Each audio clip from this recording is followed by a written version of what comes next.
Sir చెప్పండి, రాములు గారి మీద జరిగినటువంటి దాడిని ఏ రకంగా అర్థం చేసుకోవచ్చు? కేవలం విద్యార్థికి కాలు తాకడం వల్ల జరిగింది అనుకున్నాను, లేదంటే దీన్ని కావాలని రాజకీయం చేసి ఈ దాడి చేసి అనుకోవచ్చా?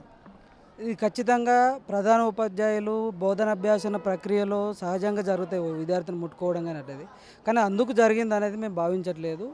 వాళ్ళందరూ కూడా ముందే శనివారం సంఘటన జరిగితే ఆదివారం అంతా కూడా రాములు సార్ అంటే ఎవరు, ఆయన పేరేంటిది, ఆయనది ఏం కులము, ఆయనది ఏం బ్యాక్గ్రౌండు, ఇటువంటి అనేక అంశాలను వాళ్ళు ఎంక్వైరీ చేసి వాళ్ళంతా ప్లాన్గా చేసుకొని ఈయన దళిత సంబంధించిన ఒక మాదిగ కులానికి సంబంధించినటువంటి ప్రధాన ఉపాధ్యాయులు కాబట్టి ఆయన మీద ఏదో ఒక ఖచ్చితంగా ఏదో చేయాలనేటువంటి ఉద్దేశాన్ని వాళ్ళు ముందే ప్లాన్ చేసుకొని స్కూల్కి వచ్చినప్పుడు కూడా అయ్యప్ప మాలలో ఉన్నటువంటి వ్యక్తులు చాలా సంయమనంతో భక్తి శ్రద్ధలతో ఉంటారు.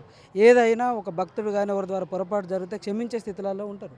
కానీ అటువంటి వాళ్ళు మొత్తం ఉద్వేగంతో భావోద్వేగాలతో నిండిపోయి ఎవరు నియంత్రించే పరిస్థితి లేకుండా 70 మంది 100 మంది ఒకటేసారి గుమిగూడి ఆయనపై దాడి చేయడం, గుద్దడము, బట్టలన్నీ చింపేయడము, బట్టలు షర్టు బనీన్తో సహా చనిపోతే ఒక అటెండర్ దగ్గర ఉన్నటువంటి ఒక ట్రాక్ సూట్ను ఆయన వేసుకున్నటువంటి పరిస్థితి ఉంది. ఉపాధ్యాయులకు కానీ విద్యార్థులకు కానీ ఏం జరుగుతుందో ఒక క్షణికంలో జరిగిపోయినటువంటి పరిస్థితి. వాళ్ళు ఏం చేస్తుందో ఏం జరుగుతుందో అనేటువంటి విషయాన్ని కూడా వాళ్ళు ఆలోచించుకునేటువంటి స్థితిలో లేరు.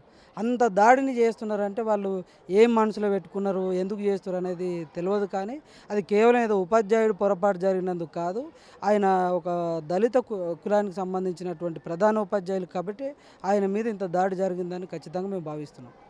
ఇప్పుడు దాదాపు 50 నుండి 100 మంది ఉపాధ్యాయులు మీరందరూ మీటింగ్ పెట్టుకున్నారు కదా, అంటే కార్యాచరణ ఏ విధంగా ఉండబోతుంది?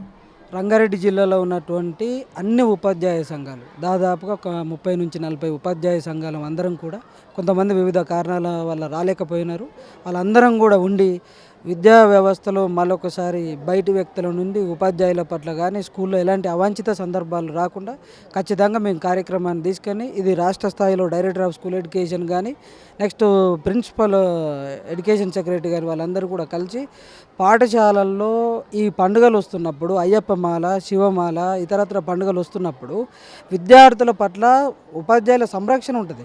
మధ్యాహ్నమే వెళ్ళిపోతానంటే అటువంటి వాళ్ళకి పర్మిషన్లు ఇవ్వలేము.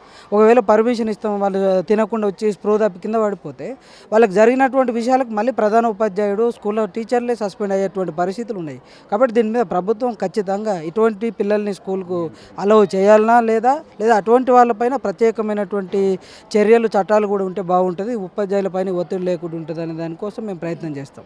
అంటే ఇప్పటివరకు ఎఫ్ఐఆర్ కాలేదు కదా, మరి అంటే రాములు సార్ భయపడుతున్నారు అనుకోవచ్చా, లేదంటే ఎవరైనా భయపెడుతున్నారా? ఎఫ్ఐఆర్ అంటే కనీసం కంప్లైంట్ ఇవ్వకపోవడానికి కారణాలు ఏంటి? ఎఫ్ఐఆర్ సారు కంప్లైంట్ చేశాడు, కానీ ఇక్కడ ఉన్నటువంటి 70 మంది ఒకేసారి రావడము, వాళ్ళతో పాటు బజరంగ దళ్, విహెచ్పి లాంటి ఇతర సంఘాలు రావడము, తర్వాత సార్కు ఆ రోజు మొత్తం దాడిలో షాక్ అయింది. ఆయన ఏం జరుగుతుందని తెలుసుకోలేదు. ఆయనకు ఉపాధ్యాయుల నుంచి కానీ సమాజం నుంచి కానీ ఆయన తెలుసుకునేటువంటి అవకాశం లేకుండా 3:30-4 గంటల ప్రాంతంలో ఎఫ్ఐఆర్ ఇచ్చాడు ఆల్రెడీ. ఏసీపీ గారికి, సిఐ గారికి ఇక్కడే కంప్లైంట్ ఇస్తే మళ్ళీ గంట సేపట్లో మేము కేసు పెడుతున్నాం, మీరు పోలీస్ స్టేషన్కి రండి అని చెప్పి మళ్ళీ పిలవాల్సినటువంటి అవసరం లేదు. వాళ్ళు ఎఫ్ఐఆర్ చేసుకోవచ్చు, కానీ మీరు రండి మాట్లాడతామని చెప్పిన తర్వాత 60-70 మంది ఉండి ఇక్కడ రాజకీయాల్లో ఉన్న ప్రతినిధులు ఉండి ఒకటేసారి ఉండి నువ్వు దీన్ని కేసు విత్డ్రా చేసుకోకపోతే నువ్వు ఉద్యోగంలో సస్పెండ్ అవుతావు, నువ్వు రిటైర్మెంట్కి దగ్గర ఉన్నావు, ఇటువంటి అనేక రకాల భయభ్రాంతులకు చేసినటువంటి మాటలు ఉండడం వల్ల దిక్కుదోచని పరిస్థితులలో ఏమైపోతుందని చెప్పి ఆయన సరే నేను మీ అందరు చెప్తున్నారు కాబట్టి నేను అడుగుతున్నాను అనేటువంటి పరిస్థితిలో ఉన్నాడు. కానీ ఆయన మళ్ళీ ఆయన మానసిక క్షోభను బాధను తట్టుకోలేక ఈ అవమాన భారంతో నేను స్కూల్లో రేపు పెట్టతల తెచ్చుకోలేక కాబట్టి చట్టబద్ధంగా నాకు న్యాయం జరగాలనేటువంటి దానికి ఆయన ఇప్పటికి కూడా సిద్ధంగా ఉన్నాడు.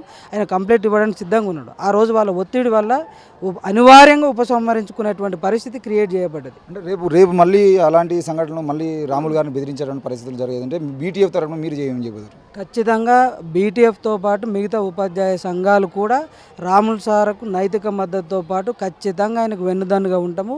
మేము కూడా మా రంగారెడ్డి జిల్లా డిఓ గారికి, రంగారెడ్డి జిల్లా కలెక్టర్ గారికి విజ్ఞప్తి చేస్తున్నాం.